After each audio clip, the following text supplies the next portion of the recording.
ನಿಮ್ಮ ಪುತ್ರನ ಕಾಟಾಚಾರಕ್ಕೆ ನಾವು ಬೇಸರ್ತೀವಿ. ಸಾಹೇಬರು ಮೃದು ಮನಸ್ಸಿನವರು ತಾಲೂಕಿನ ಜನತೆಗೆ ಗೊತ್ತಿದೆ. ಅವ್ರು ಎಷ್ಟೇ ಶ್ರೀಮಂತ ಇದ್ರು ಸಹಿತ ಬಡವರ ಹತ್ರ ಬಡವರಾಗಿರ್ತಾರೆ, ಶ್ರೀಮಂತರ ಹತ್ರ ಶ್ರೀಮಂತರಾಗಿರ್ತಾರೆ. ಜಿಡಿಗೆಯವ್ರಂದ್ರೆ ಅಲ್ವಾ ಗಂಡಸನ್ನು ನಂಬಾರ್ದು, ನಗು ಹೆಂಗಸನ್ನು ನಂಬಾರ್ದು ಅಂತೇಳಿ ಅಪಹಾಸ್ಯವಾಗಿ ಮಾತಾಡ್ತಾರೆ. ಮೊನ್ನೆ ಜಿಡಿಗೆಯವರಿಗೆ ಒಂದು ಪ್ರಶ್ನೆಯನ್ನ ಕೇಳ್ತೇನೆ. ಶಾಸಕರು ಬೆಂಗಳೂರಿನ ಏನು ಶಾಸಕರು ಹೇಳಿದ್ದಾರೆ ಅಂತೇಳಿ ಮೊನ್ನೆ ಕೊರ್ಬು ಅವ್ರಿಗೆ ಅಪಹಾಸ್ಯವಾಗಿ ಮಾತಾಡ್ತಿರಲ್ಲ, ಯಾರು ಕೊರ್ಬು ಫೌಂಡೇಶನ್ ಅಧ್ಯಕ್ಷರು ತಾವಾಗಿದ್ರಿ. ಸುಭದ್ರ ನಿಗಮ ಅಧ್ಯಕ್ಷ ಆಗಬೇಕು ಅಂದ್ರೆ ಶಾಸಕರು ಅಡ್ಮಿಟ್ ಆಗಿದ್ರು, ದವಾಖಾನೆಯಲ್ಲಿ ಅಡ್ಮಿಟ್ ಆಗಿದ್ರು. ಯಾಕೆ ಅಡ್ಮಿಟ್ ಯಾಕಾದ್ರು ಅವರು 2018ರಲ್ಲಿ ಒಂದು ವೇಳೆ ಏನಾದರೂ JM ಕೊರ್ಬು ಸಾಹೇಬರು MY ಪಾಟೀಲ್ ಅವರಿಗೆ ಸ್ಪರ್ಧೆಗೆ ಸಪೋರ್ಟ್ ಮಾಡದೆ ಹೋದ್ರೆ ನಿಮ್ಮ MY ಪಾಟೀಲ್ ಸಾಹೇಬ್ ಮಾಜಿಯಾಗಿ ಮನೆಯಲ್ಲಿ ಕುಂದಿರ್ತಿದೆ ಅನ್ನೋದು ನೆನಪಿರಲಿ. ಗೌಡ್ರು ಮಾಜಿ ನಿಗಮ ಗೌರ್ಮೆಂಟ್ ಆಫ್ ಕರ್ನಾಟಕ ಅಂತ ಗಾಡಿ ಹಾಕೊಂಡು ತಿರುಗಾಡ್ತಾರಲ್ಲ, ಮಾಜಿಯಾಗಿ ಮನೆಯಲ್ಲಿ ಕುಂದಿರ್ತಾ ಇದ್ರು. ಇವತ್ತು ಒಂದು ವೇಳೆ MY ಪಾಟೀಲ್ ಸಾಹೇಬ್ 3 ಬಾರಿ ಈ ತಾಲೂಕಿನಲ್ಲಿ ಶಾಸಕರಾಗಿದ್ದಾರೆ ಅಂದ್ರೆ ಅದಕ್ಕೆ ಹಿಂದ ಮತಗಳು ಬಹಳಷ್ಟು ಇಂಪಾರ್ಟೆಂಟ್ ಇವೆ. 1 ಬಾರಿ ಮೊನ್ನೆ ವಿಠ್ಠಲ್ ಹೆರೂರು ಸಾಹೇಬ್ರ ಆಶ್ರಯದಿಂದ ಗೆದ್ರು, 1 ಬಾರಿ ವಿಠ್ಠಲ್ ಹೆರೂರು ಸಾಹೇಬ್ರ ಆಶ್ರಯದಿಂದ ಗೆದ್ರು, 2ನೇ ಬಾರಿ ಶಿವಕುಮಾರ್ ನಾಟಕರ್ ಅವರಿಂದ ಗೆದ್ರು, 3ನೇ ಬಾರಿ JM ಕೊರ್ಬು ಸಾಹೇಬ್ರ ಆಶ್ರಯದಿಂದ ಗೆದ್ರು. ಅಹಿಂದ ಮತಗಳನ್ನ ತೊಗೊಂಡು ವಿಧಾನಸೌಧಕ್ಕೆ ಹೋಗಿ 100 ಕೋಟಿ ಲೂಟಿಯನ್ನ ಮಾಡಿ ಬೆಂಗಳೂರಲ್ಲಿ ಬಂಗ್ಲೆಯನ್ನ ಕಟ್ಟಿ ಇವತ್ತು ಕೊರ್ಬು ಸಾಹೇಬರಿಂದ ನೀವು ಮತವನ್ನು ಪಡ್ಕೊಂಡು 100 ಕೋಟಿ ಲೂಟಿಯನ್ನ ಮಾಡಿದಿರಿ. ಮತ್ತೆ ಈಗ ಕೊರ್ಬು ಸಾಹೇಬ್ರು ಏನಾದ್ರು ರಾಜಕೀಯದಲ್ಲಿ ಮುಂದೆ ಬರ್ತಾರೆ, ಏನಾದ್ರು ತಾಲೂಕಿನಲ್ಲಿ ಕುರುಬರು MLA ಆಗ್ತಾರೆ, MP ಆಗ್ತಾರೆ, ಏನಾದ್ರು ರಾಜಕೀಯದಲ್ಲಿ ಮುಂದೆ ಬಿಡಬಾರ್ದು ಅಂತೇಳಿ ನೀವು ನಿಮ್ಮ ಬೆಂಬಲಿಗರನ್ನ ಬಿಟ್ಟು ಕೊರ್ಬು ಸಾಹೇಬ್ ಅಸಹ್ಯವಾಗಿ ಮಾತಾಡ್ತಾ ಇದ್ರಲ್ಲ. ಒಂದು ಮಾತನ್ನ ಜಿಗಿ ಸಾಹೇಬ್ ಹೇಳ್ತಾ ಇದ್ದೇನೆ, ನೀವು ಒಂದು ವೇಳೆ ಕೊರ್ಬು ಸಾಹೇಬಿಗೆ ಏನಾದರೂ ನಿಮ್ಮ ಕೈಯಿಂದ ಅನ್ಯಾಯ ಮಾಡಬೇಕು ಅಂತ ಏನೋ ನಿಮ್ಗೆ ಸಂಕಲ್ಪ ಇದ್ರೆ ಕಲಬುರಗಿಯಲ್ಲಿ ಅಫ್ಜಲ್ಪುರದಲ್ಲಿ ವಿಶೇಷವಾಗಿ ಯಾವ ಅಹಿಂದ ಸಮಾಜದ ಮುಖಂಡನು ಸುಮ್ಮನೆ ಇರಲ್ಲ. ಲಾಭ ಪಡೆದ ಯಾವುದೇ ಒಂದು ರಾಜಕೀಯ ಹುದ್ದೆಯಲ್ಲಿ ಕೊರ್ಬು ಸಾಹೇಬ್ರು ಇಲ್ಲ ಅಂದ್ರೂ ಕೂಡ ಕೊರೋನಾದಲ್ಲಿ ಯಾರು ಬಿಟ್ಟಿರ್ಲಿಲ್ಲ. ವಾಹನವನ್ನ ಮಾಜಿ ಮಂತ್ರಿನೂ ಬಿಟ್ಟಿದ್ದಿಲ್ಲ, ಶಾಸಕರು ಬಿಟ್ಟಿದ್ದಿಲ್ಲ. ಆದರೆ ಕೊರ್ಬು ಸಾಹೇಬರು ಆಂಬುಲೆನ್ಸ್ ಅನ್ನ ಬಿಟ್ಟಿದ್ರು. MY ಪಾಟೀಲ್ ಸಾಹೇಬ್ರೆ ಕೊರ್ಬು ಅವರು 10,000 ಕೀಟನ ವಿತರಣೆ ಮಾಡಬೇಕು ಅಂತ ಸಂಕಲ್ಪವನ್ನು ಕೀಟನ ವಿತರಣೆ ಮಾಡಬೇಕಾದ್ರೆ ಅದರಲ್ಲಿ ಏನೇನು ನೀವು ಗೊಂದಲವನ್ನು ಮಾಡಿದ್ರೆ ಗೊತ್ತಿಲ್ಲ ಅನ್ಕೊಂಡ್ರ?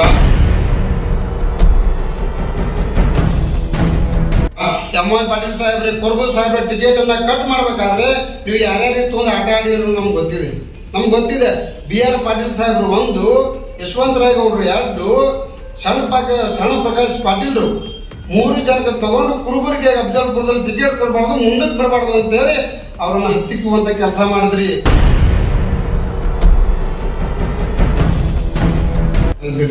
ಅದನ್ನ ಹಾಲುಮತ ಸಮಾಜ ಅಷ್ಟೇ ಅಲ್ಲ, ಹಿಂದುಳಿದ ಸಮಾಜ ಯಾವುದು ಅದನ್ನ ಸಹಿಸಲ್ಲ, ಅಹಿಂದ ಸಮಾಜ ಸಹಿಸಲ್ಲ. ತಲೆಯಿಂದ ನಿಮ್ಮ ತಾಕತ್ತು ಏನಾದರೂ ಇದ್ರೆ ಶಿವಪುತ್ರ ಜಿಡಿಗೆಯವರೇ, ನಿಮ್ಮ ತಾಕತ್ತು ಏನಾದರೂ ಇದ್ರೆ ನಿಮ್ಮ ಶಾಸಕ ಸ್ಥಾನಕ್ಕೆ ನಿಮ್ಮ ಶಾಸಕರನ್ನು ರಾಜೀನಾಮೆ ಕೊಡಿಸಿ ಗೆದ್ದು ಬನ್ನಿ. ಅಹಿಂದ ಸಮಾಜವನ್ನು ಬಿಟ್ಟು ಗೆದ್ದು ಬನ್ನಿ.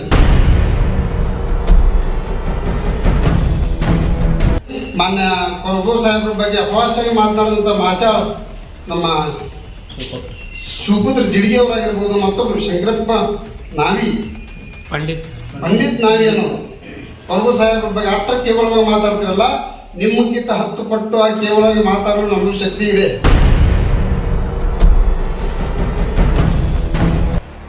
ಮೊನ್ನೆ 4/4/2026 ಮೊನ್ನೆ ಮಾಷಾಳ್ ಗ್ರಾಮದಲ್ಲಿ JM ಕೊರ್ಬು ಅವರ ಒಂದು ನೇತೃತ್ವದಲ್ಲಿ ಮುರುಮ್ ರಸ್ತೆಯನ್ನು ಮಾಡಬೇಕು ಅಂತೇಳಿ ಸುಮಾರು ಶಂಕರಪ್ಪ ಅಡಲಿಗೆಯವರ ಹೊಲದಿಂದ ದಿಕ್ಸಂಗವರೆಗೆ ಮುರುಮ್ ರಸ್ತೆ ಮಾಡಬೇಕು ಅಂತೇಳಿ JM ಕೊರ್ಬು ಸಾಹೇಬ್ರು ಏನು ತೀರ್ಮಾನ ಮಾಡಿದರು. ಸುಮಾರು ಆ ರಸ್ತೆ ಮಾಡಬೇಕಾದ್ರೆ 5-6 ತಿಂಗಳ ಕಾಲ ಶಾಸಕರಿಗೆ ಆಹ್ವಾನ ಕೊಟ್ಟರು ಸಹಿತ ಯಾವುದೇ ರೀತಿಯಾಗಿ ಶಾಸಕರು ಸ್ಪಂದನೆ ಮಾಡಿಲ್ಲ ಅಂತೇಳಿ ಕೊರ್ಬು ಸಾಹೇಬ್ರು ಹೇಳ್ತಾ ಇದ್ದಾರೆ. ಒಂದು ವೇಳೆ ಶಾಸಕರು ಸ್ಪಂದನೆ ಮಾಡದಿದ್ದಾಗ ಈ ಮತ್ತೆ ಜೂನ್ ತಿಂಗಳಲ್ಲಿ ಮಳೆಗಾಲ ಪ್ರಾರಂಭ ಆಗ್ತದೆ, ಅತಿ ಬೇಗದಲ್ಲಿ ರಸ್ತೆಯನ್ನು ಕಾಮಗಾರಿಯನ್ನು ಮಾಡಿ ಮುಗಿಸಬೇಕು ಅಂತೇಳಿ ಕೊರ್ಬು ಸಾಹೇಬರು ಹಿತಾಸಕ್ತಿಯನ್ನು ತೋರಿ ತಮ್ಮ ಸ್ವಂತ ಖರ್ಚಿನಿಂದ ಸುಮಾರು 2.5 ಕಿಲೋಮೀಟ್ರ್ ಮುರುಮ್ ರಸ್ತೆಯನ್ನು ನಿರ್ಮಾಣ ಮಾಡಬೇಕು ಅಂತೇಳಿ ಕೊರಬು ಸಾಹೇಬರು ಏನು ಸಂಕಲ್ಪ ಮಾಡಿದರು. ಆ ಸಂಕಲ್ಪಕ್ಕೆ ಡೇಟನ್ನು ಕೊಟ್ಟಿದ್ದರು ಶಾಸಕರಿಗೆ. ಆ 4ನೇ ತಾರೀಕಿಗೆ ನೀವು ಬರ್ರಿ, ಆ ಮುರುಮ್ ರಸ್ತೆಯನ್ನು ಮುರುಮ್ ರಸ್ತೆಯನ್ನು ನಿರ್ಮಾಣ ಮಾಡೋಕ್ಕೆ ನೀವು ಗುದ್ದಲಿ ಪೂಜೆಯನ್ನು ಮಾಡಬೇಕು ಅಂತೇಳಿ ಮೊನ್ನೆ ಕೊರಬು ಸಾಹೇಬರು ಶಾಸಕರಿಗೆ ಆಹ್ವಾನವನ್ನು ಕೊಟ್ಟಿದ್ದರು. ಆದರೆ ಆ ಕಾರ್ಯಕ್ರಮಕ್ಕೆ ಶಾಸಕರು ಯಾರ ಮಾತು ಕೇಳಿ ಗೈರಾದರೂ ಗೊತ್ತಿಲ್ಲ. ಆ ಕಾರ್ಯಕ್ರಮಕ್ಕೆ ಶಾಸಕರು ಬಂದಿರಲಿಲ್ಲ. ಅದಕ್ಕಾಗಿ ಕಾರ್ಯಕ್ರಮ ಹೇಗಾದರೂ ಅಲ್ಲಿ ಅಂತೇಳಿ ನಮ್ಮ ಕೊರಬು ಸಾಹೇಬರು ರೈತರಿಗೆ ಒಳ್ಳೆಯದಾಗಲಿ, ಮಳೆಗಾಲದಲ್ಲಿ ರೈತರು ಬಿದ್ದು ಕೈಕಾಲು ಮುರ್ಕೋತಾ ಇದ್ದಾರೆ, ಭಾಳಷ್ಟು ತೊಂದರೆ ಆಗ್ತಾಯಿದೆ, ರೈತರಿಗೆ ಒಳ್ಳೆಯದಾಗಲಿ ಅನ್ನುವ ಮನಸ್ಥಿತಿಯನ್ನು ಇಟ್ಕೊಂಡು ಸುಮಾರು 2.5 ಕಿಲೋಮೀಟ್ರ್ ರಸ್ತೆಯನ್ನು ತಮ್ಮ ಸ್ವಂತ ಖರ್ಚಿನಲ್ಲಿ ಮಾನ್ಯ ಕೊರಬು ಸಾಹೇಬರು ಚಾಲನೆಯನ್ನು ಕೊಟ್ಟು ಮಾಡಿದ್ರು. ಆದರೆ ಮಧ್ಯಾಹ್ನ ಟೈಮಿಗೆ ಮಾನ್ಯ ಶಾಸಕರು ಬಂದಿರು. ಅದಕ್ಕೆ ಕೊರಬು ಸಾಹೇಬರು ಹೇಳದೆ ಒಂದು ಕೊಟ್ಟಿರೋ ಟೈಮೇ ಒಂದು, ನೀವು ಬಂದಿರೋ ಒಂದು, ನಿಮ್ಮ ಸಲಿಂದ ನಮಗೆ ಸಾಕಾಗಿದೆ, ನಿಮ್ಮ ಪುತ್ರನ ಕಾಟಾಚಾರಕ್ಕೆ ನಾವು ಬೇಸತ್ತೀವಿ ಅಂತೇಳಿ ಒಂದು ಕಣ್ಣೀರನ್ನು ಇಟ್ಟರು. ಮಾನ್ಯ ಕೊರಬು ಸಾಹೇಬರು ಮೃದು ಮನಸ್ಸಿನವರು ಅಂತ ತಾಲೂಕಿನ ಜನತೆಗೆ ಗೊತ್ತಿದೆ. ಅವ್ರು ಎಷ್ಟೇ ಶ್ರೀಮಂತ ಇದ್ದರೂ ಸಹಿತ ಬಡವರ ಹತ್ರ ಬಡವರಾಗೇ ಇರ್ತಾರೆ, ಶ್ರೀಮಂತರ ಹತ್ರ ಶ್ರೀಮಂತರಾಗಿರ್ತಾರೆ. ಅಂಥ ಕೊರಬು ಸಾಹೇಬರು ಕಣ್ಣೀರನ್ನು ಇಟ್ಟಾಗ ಶಾಸಕರ ಬೆಂಬಲಿಗರು ಒಂದು ನಿನ್ನೆ ಪತ್ರಿಕಾ ಮಾಧ್ಯಮದಲ್ಲಿ ನೋಡಿದೆ, ಅಪಹಾಸ್ಯಾಗಿ ಮಾತಾಡ್ತಾರೆ. ಏನಂತ ಮಾತಾಡ್ತಾರೆ, ಮಾನ್ಯ ಜಿಡ್ಗಿ ಅಂದರೆ ಶಿವಪುತ್ರ ಜಿಡ್ಗಿಯವ್ರು ಅಂದರೆ ಅಳುವ ಗಂಡಸನ್ನು ನಂಬಾರ್ದು, ನಗುವ ಹೆಂಗಸನ್ನು ನಂಬಾರ್ದು ಅಂತೇಳಿ ಅಪಹಾಸ್ಯಾಗಿ ಮಾತಾಡ್ತಾರೆ. ಮಾನ್ಯ ಜಿಡ್ಗಿಯವರಿಗೆ ಒಂದು ಪ್ರಶ್ನೆಯನ್ನು ಕೇಳ್ತೇನೆ. ಶಾಸಕರು ಬೆಂಬಲವ್ರು ನೀವು ಏನು ಶಾಸಕರು ಹೇಳಿದ್ದಾರೆ ಅಂತೇಳಿ ಮಾನ್ಯ ಕೊರಬು ಅವ್ರಿಗೆ ಅಪಹಾಸ್ಯಾಗಿ ಮಾತಾಡ್ತಿರಲ್ಲ, ಕೊರಬು ಫೌಂಡೇಶನ್ ಅಧ್ಯಕ್ಷರು ತಾವಾಗಿದ್ರಿ ಒಂದು. ಎರಡನೇದು, ನೀವು ಶಾಸಕರು ಸುಪುತ್ರ ನಿಗಮ ಅಧ್ಯಕ್ಷ ಆಗಬೇಕು ಅಂದರೆ ಶಾಸಕರು ಅಡ್ಮಿಟ್ ಆಗಿದ್ದರು, ದವಾಖಾನೆಯಲ್ಲಿ ಅಡ್ಮಿಟ್ ಆಗಿದ್ದರು. ಯಾಕೆ ಅಡ್ಮಿಟ್ ಯಾಕಾದ್ರೆ ಅವರು? ಅದೇ ರೀತಿಯಾಗಿ ಶಾಸಕರು ಈ ಲಿಂಗಾಯತರಿಗೆ ಕೊರಬು ಸಾಹೇಬ್ರು ಆಗಿ ಬರಲ್ಲ, ಲಿಂಗಾಯತರು ಅಂದರೆ ಅವ್ರಿಗೆ ಆಗಲ್ಲ, ಹಣಿಮೆ ಕುಕುಮಾಸರು ಆಗಲ್ಲ ಅಂತ ಭಾಳ ಕೇವಲವಾಗಿ ಮಾತಾಡ್ತಿರಲ್ಲ. 2018ರಲ್ಲಿ ಒಂದು ವೇಳೆ ಏನಾದರೂ JM ಕೊರಬು ಸಾಹೇಬರು MY ಪಾಟೀಲ್ ಅವರಿಗೆ ಸ್ಪರ್ಧೆಗೆ ಸಪೋರ್ಟ್ ಮಾಡದೆ ಹೋದರೆ ನಿಮ್ಮ MY ಪಾಟೀಲ್ ಸಾಹೇಬ್ ಮಾಜಿಯಾಗಿ ಮನೆಯಲ್ಲಿ ಕುಂದಿರ್ತಿದೆ ಅನ್ನೋದು ನೆನಪಿರಲಿ. ಅರುಣ್ ಗೌಡ್ರು ಮಾಜಿ ನಿಗಮ ಗೌರ್ಮೆಂಟ್ ಆಫ್ ಕರ್ನಾಟಕ ಅಂತೇಳಿ ಗಾಡಿ ಹಾಕೊಂಡು ತಿರುಗಾಡ್ತಾರಲ್ಲ, ಮಾಜಿಯಾಗಿ ಮನೆಯಲ್ಲಿ ಕುಂದಿರ್ತಾ ಇದ್ದರು. ಇವತ್ತು ಒಂದು ವೇಳೆ MY ಪಾಟೀಲ್ ಸಾಹೇಬ್ 3 ಬಾರಿ ಈ ತಾಲೂಕಿನಲ್ಲಿ ಶಾಸಕರಾಗಿದ್ದಾರೆ ಅಂದರೆ ಅದಕ್ಕೆ ಹಿಂದ ಮತಗಳು ಬಹಳಷ್ಟು ಇಂಪಾರ್ಟೆಂಟ್ ಇವೆ. ಒಂದು ಬಾರಿ ಮೊನ್ನೆ ವಿಠ್ಠಲ್ ಹೇರೂರು ಸಾಹೇಬ್ರ ಆಶ್ರಯದಿಂದ ಗೆದ್ದರು, ಎರಡನೇ ಬಾರಿ ಶಿವಕುಮಾರ್ ನಾಟಿಕಾರ್ ಅವರಿಂದ ಗೆದ್ದರು, 3ನೇ ಬಾರಿ JM ಕೊರಬು ಸಾಹೇಬ್ರ ಆಶ್ರಯದಿಂದ ಗೆದ್ದರು. ಅಹಿಂದ ಮತಗಳನ್ನು ತೊಂದು ವಿಧಾನಸೌಧಕ್ಕೆ ಹೋಗಿ 100 ಕೋಟಿ ಲೂಟಿಯನ್ನು ಮಾಡಿ ಬೆಂಗಳೂರಲ್ಲಿ ಬಂಗ್ಲೆಯನ್ನು ಕಟ್ಟಿ ಇವತ್ತು ಕೊರಬು ಸಾಹೇಬ್ರಿಂದ ನೀವು ಮತವನ್ನು ಪಡ್ಕೊಂಡು 100 ಕೋಟಿ ಲೂಟಿಯನ್ನು ಮಾಡಿದಿರಿ. ಮತ್ತು ಈಗ ಕೊರಬು ಸಾಹೇಬ್ರು ಏನಾದರೂ ರಾಜಕೀಯದಲ್ಲಿ ಮುಂದೆ ಬರ್ತಾರೆ, ಏನಾದರೂ ತಾಲೂಕಿನಲ್ಲಿ ಕುರುಬರು MLA ಆಗ್ತಾರೆ, MP ಆಗ್ತಾರೆ, ಏನಾದರೂ ರಾಜಕೀಯದಲ್ಲಿ ಮುಂದೆ ಬಿಡಬಾರ್ದು ಅಂತೇಳಿ ನೀವು ನಿಮ್ಮ ಬೆಂಬಲಿಗರನ್ನ ಬಿಟ್ಟು ಕೊರಬು ಸಾಹೇಬಿಗೆ ಅಸಹ್ಯವಾಗಿ ಮಾತಾಡ್ತಾ ಇದ್ದೀರಲ್ಲ. ಒಂದು ಮಾತನ್ನು ಜಿಡ್ಗಿ ಸಾಹೇಬಿಗೆ ಹೇಳ್ತಾ ಇದ್ದೇನೆ, ನೀವು ಒಂದು ವೇಳೆ ಕೊರಬು ಸಾಹೇಬಿಗೆ ಏನಾದರೂ ನಿಮ್ಮ ಕೈಯಿಂದ ಅನ್ಯಾಯ ಮಾಡಬೇಕು ಅಂತ ಏನೋ ನಿಮಗೆ ಸಂಕಲ್ಪ ಇದ್ದರೆ ಕಲಬುರಗಿಯಲ್ಲಿ ಅಫ್ಜಲ್ಪುರದಲ್ಲಿ ವಿಶೇಷವಾಗಿ ಯಾವ ಅಹಿಂದ ಸಮಾಜದ ಮುಖಂಡನೂ ಸುಮ್ಮನೆ ಇರಲ್ಲ. ನಾವು ಪಕ್ಷಾತೀತವಾಗಿ ಬಂದಿದ್ದೀವಿ. ಇವತ್ತು ಯಾವುದೇ ಪಕ್ಷದಿಂದ ಬಂದಿಲ್ಲ, ಜಾತಿಯಿಂದ ಬಂದಿಲ್ಲ, ಎಲ್ಲರೂ ಜಾತಿಯಲ್ಲಿದ್ದೀವಿ, ಎಲ್ಲ ಪಕ್ಷದಲ್ಲಿದ್ದೀವಿ. ನಾನು JDS ಅಲ್ಲಿದ್ದೀನಿ. ಆದರೆ ಸಮಾಜಕ್ಕೆ ಅನ್ಯಾಯ ಆದಾಗ ನಮಗೆ ಸಹಿಸೋ ಕುಂದ್ರಕ್ಕೆ ಆಗಲ್ಲ. ಯಾಕಾಗಲ್ಲ ಅಂದರೆ JM ಕೊರಬು ಸಾಹೇಬ್ರು 6 ವರ್ಷಗಳಿಂದ ಈ ತಾಲೂಕಿನಲ್ಲಿ ಏನೇನು ಕೊಟ್ಟಿದ್ದಾರೆ ಕೊಡುಗೆ, ಯಾವ್ಯಾವ ಸಮಾಜಕ್ಕೆ ಕೊಟ್ಟಿದ್ದಾರೆ, ಅವರು ಸ್ವಂತ ಹಣದಿಂದ ಯಾವುದೇ ಒಂದು ರಾಜಕೀಯ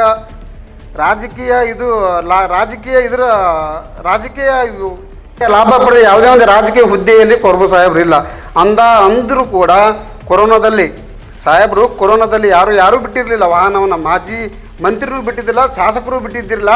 ಆದರೆ ಕೊರಬು ಸಾಹೇಬರು ಆಂಬುಲೆನ್ಸನ್ನು ಬಿಟ್ಟಿದ್ದರು. ಅದಕ್ಕೆ MY ಪಾಟೀಲ್ ಅವರು ಕೇಸನ್ನು ಹಾಕಿದ್ರು. ನಮಗೆ ಗೊತ್ತಿದೆ. ನೀವು MY ಪಾಟೀಲ್ ಸಾಹೇಬ್ರೆ ಕೊರಬು ಅವರು 10,000 ಕೀಟನ ವಿತರಣೆ ಮಾಡಬೇಕು ಅಂತ ಸಂಕಲ್ಪವನ್ನು ಕೀಟನ ವಿತರಣೆ ಮಾಡಬೇಕಾದ್ರೆ ಅದರಲ್ಲಿ ಏನೇನು ನೀವು ಗೊಂದಲವನ್ನು ಮಾಡಿದ್ರೆ ಗೊತ್ತಿಲ್ಲ ಅಂದ್ಕೊಂಡ್ರೆ, MY ಪಾಟೀಲ್ ಸಾಹೇಬ್ರೆ ಕೊರಬು ಸಾಹೇಬ್ರ ಟಿಕೆಟನ್ನು ಕಟ್ ಮಾಡಬೇಕಾದ್ರೆ ನೀವು ಯಾರ್ಯಾರಿಗೆ ತೊಗೊಂಡು ಆಟ ಆಡಿರೋ ನಮ್ಗೆ ಗೊತ್ತಿದೆ. BR ಪಾಟೀಲ್ ಸಾಹೇಬರು 1, ಯಶವಂತರಾಯ ಗೌಡ್ರು 2, ಶರಣ ಪ್ರಕಾಶ್ ಪಾಟೀಲ್ರು 3 ಜನಕ್ಕೆ ತೊಗೊಂಡು ಕುರುಬರಿಗೆ ಅಫ್ಜಲ್ಪುರದಲ್ಲಿ ಟಿಕೆಟ್ ಕೊಡಬಾರ್ದು, ಮುಂದಕ್ಕೆ ಬಿಡಬಾರ್ದು ಅಂತೇಳಿ ಅವರನ್ನು ಹತ್ತಿಕ್ಕುವಂಥ ಕೆಲಸ ಮಾಡಿದ್ರಿ. ಅದು ಎಲ್ಲ ಬೇಸತ್ತು ಮಾನ್ಯ ಸಿದ್ದರಾಮಯ್ಯ ಸಾಹೇಬರು, DK ಶಿವಕುಮಾರ್ ಆಗಿಂದು ಖರ್ಗೆ ಸಾಹೇಬ್ರು ಮಾತನ್ನು ಕೇಳಿ ನಿಮಗೆ ಸಪೋರ್ಟನ್ನು ಮಾಡಿ ಅಧಿಕಾರವನ್ನು ಕೊಟ್ಟರೆ ಇವತ್ತು ಎಲ್ಲ ರಂಗದಲ್ಲೂ ಕೊರಬುವರನ್ನು ಮೂಸುವಂಥ ಕೆಲಸವನ್ನು ನೀವು ಮಾಡ್ತಾ ಇದ್ದೀರಿ. ಅದನ್ನು ಹಾಳು ಮತ ಸಮಾಜ ಅಷ್ಟೇ ಅಲ್ಲ, ಹಿಂದುಳಿದ ಸಮಾಜ ಯಾವುದು ಅದನ್ನು ಸಹಿಸಲ್ಲ, ಅಹಿಂದ ಸಮಾಜ ಸಹಿಸಲ್ಲ. ತಲೆಯಿಂದ ನಿಮ್ಮ ತಾಕತ್ತು ಏನಾದರೂ ಇದ್ದರೆ ಶಿವಪುತ್ರ ಜಿಡ್ಗಿ ಅವರೇ, ನಿಮ್ಮ ತಾಕತ್ತು ಏನಾದರೂ ಇದೆ ನಿಮ್ಮ ಶಾಸಕ ಸ್ಥಾನಕ್ಕೆ ನಿಮ್ಮ ಶಾಸಕರನ್ನು ರಾಜೀನಾಮೆ ಕೊಡಿಸಿ ಗೆದ್ದು ಬನ್ನಿ. ಅಹಿಂದ ಸಮಾಜವನ್ನು ಬಿಟ್ಟು ಗೆದ್ದು ಬನ್ನಿ. ತಾಲೂಕಿನಲ್ಲಿ ಮಾರಿ ತೋರಿಸಲ್ಲ ನಾವು. ಅಹಿಂದ ಸಮಾಜವನ್ನು ಬಿಟ್ಟು ಕುರುಬರು ಸಮಾಜ ಓಟ್ ನಮಗೆ ಬೇಡ, ಹಿಂದುಳಿದ ವರ್ಗದ ಯಾವುದೇ ಓಟ್ ನಮಗೆ ಬೇಡ ಅಂತೇಳಿ ಗೆದ್ದು ಬನ್ನಿ. ಅವಾಗ ನಿಮ್ಗೆ ಹೇಳ್ತೇವೆ ನಾವು.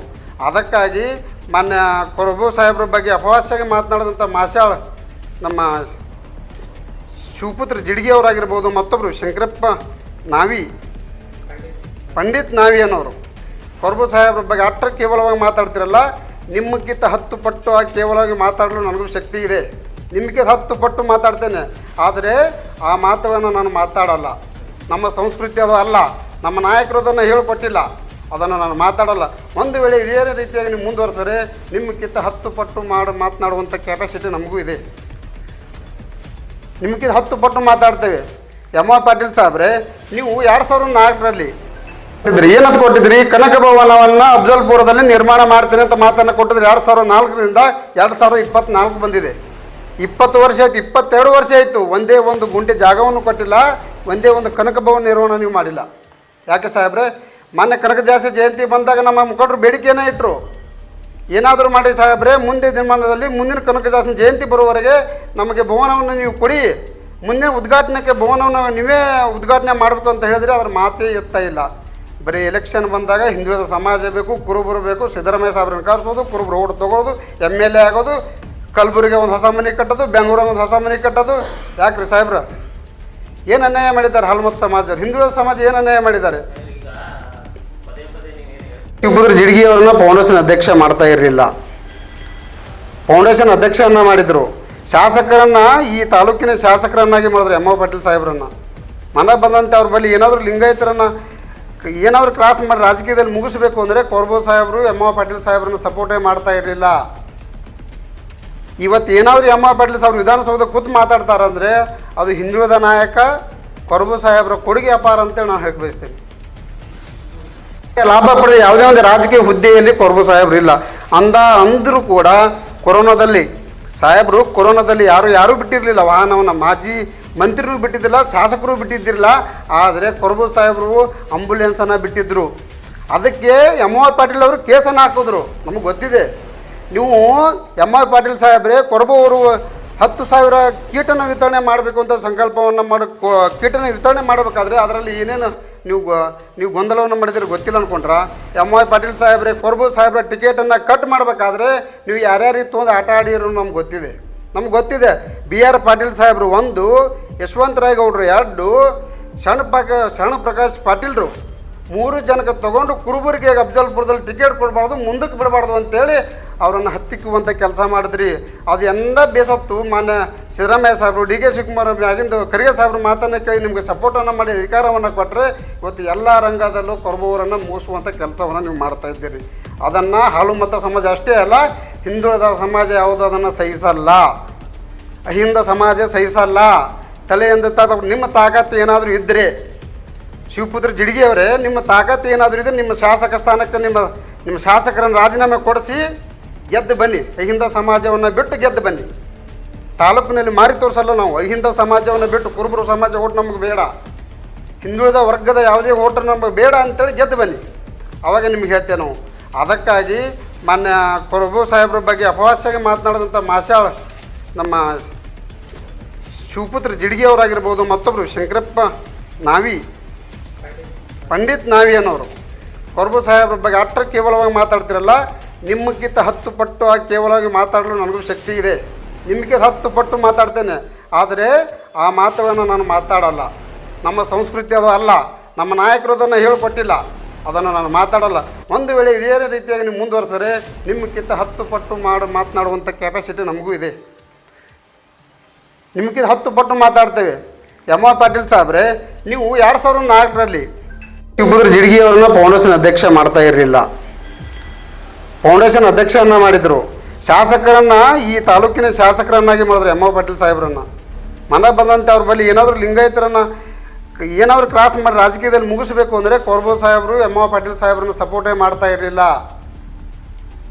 ಇವತ್ತು ಏನಾದರೂ ಎಮ್ ಆರ್ ಪಾಟೀಲ್ ಸಾಹೇಬ್ರು ವಿಧಾನಸೌಧ ಕೂತು ಮಾತಾಡ್ತಾರಂದರೆ ಅದು ಹಿಂದುಳಿದ ನಾಯಕ ಕುರುಬು ಸಾಹೇಬ್ರ ಕೊಡುಗೆ ಅಪಾರ ಅಂತೇಳಿ ನಾನು ಹೇಳಿ ಬಯಸ್ತೇನೆ.